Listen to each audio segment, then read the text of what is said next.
बिस्मिल्लाहिर्रहमानिर्रहीम। अस्सलाम वालेकुम। आज हम सूरह फातिहा की रूहानी तशरीह और तौज़ीह बयान करेंगे। कुरान पाक की पहली सूरह फातिहा, इसकी 7 आयात हैं।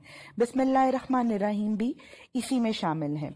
आम तौर पर बिस्मिल्लाह का तर्जुमा यही समझा जाता है कि शुरू अल्लाह के नाम से जो बड़ा मेहरबान नहायत रहम करने वाला है, जबकि रूहानियत में इसका तर्जुमा ये है कि शुरू उसके नाम से जिसका कोई नाम नहीं।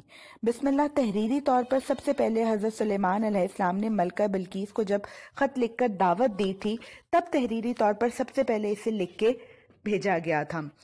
मिसाल के तौर पर किसी घर में चोर चोरी करने आता है तो सब कुछ चोरी करके ले जाता है। कोई पूछे कि क्या हुआ, कुछ बचा, तो अक्सर लोग कहते हैं कि कुछ भी नहीं बचा, अब तो अल्लाह ही रह गया। सूरह फातिहा की अगली आयत को बयान किया जाता है। तमाम तारीफें अल्लाह ताला की पाक ज़ात के लिए है, जो तमाम जहानों का पालने वाला है, जो रहमान भी है, रहीम भी, और क़यामत के दिन का मालिक भी है। ये इन आयात का ज़ाहिरी तर्जुमा है। इस्तिलाह में ये मानी है कि कुदरती तौर पर इंसान की ख्वाहिश होती है तारीफ की, ये अल्लाह की तरफ से इंसान में पाई जाती है। आप कोई भी आयत पढ़ लें, उसमें अल्लाह ताला की तारीफ ही बयान की गई है।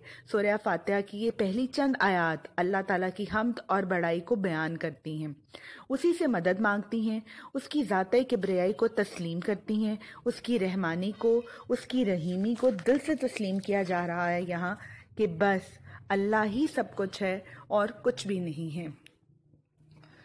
अगली आयत का तर्जुमा ये है, हम तेरी ही इबादत करते हैं और तुझसे मदद मांगते हैं।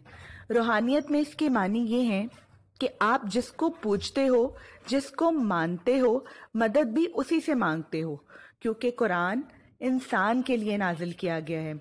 इसलिए इंसान जिसकी इबादत करता है, जिसे मानता है, उसी से सब मांगना चाहिए और किसी से नहीं। अगली आयत का तर्जुमा ये है, मालिक हमें सीधा रास्ता दिखा। सीधा रास्ता देखने में बहुत आसान है। लोग कहते हैं कि कुरान और सुन्नत आपके सामने है, बस उसी की पैरवी करो, लेकिन इस पर चलना बहुत मुश्किल है। अब सीधा रास्ता है क्या? इसका पता सूरह फातिहा की अगली आयत के तर्जुमे और वजाहत से मिलता है।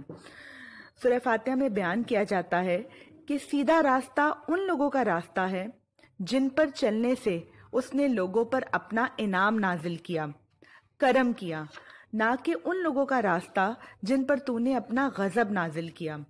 सीधा रास्ता वो है जो इनाम याफ्ता लोगों का रास्ता है, और जिन पर गजब नाजिल किया वो यकीनन सीधे रास्ते पर बिल्कुल नहीं है।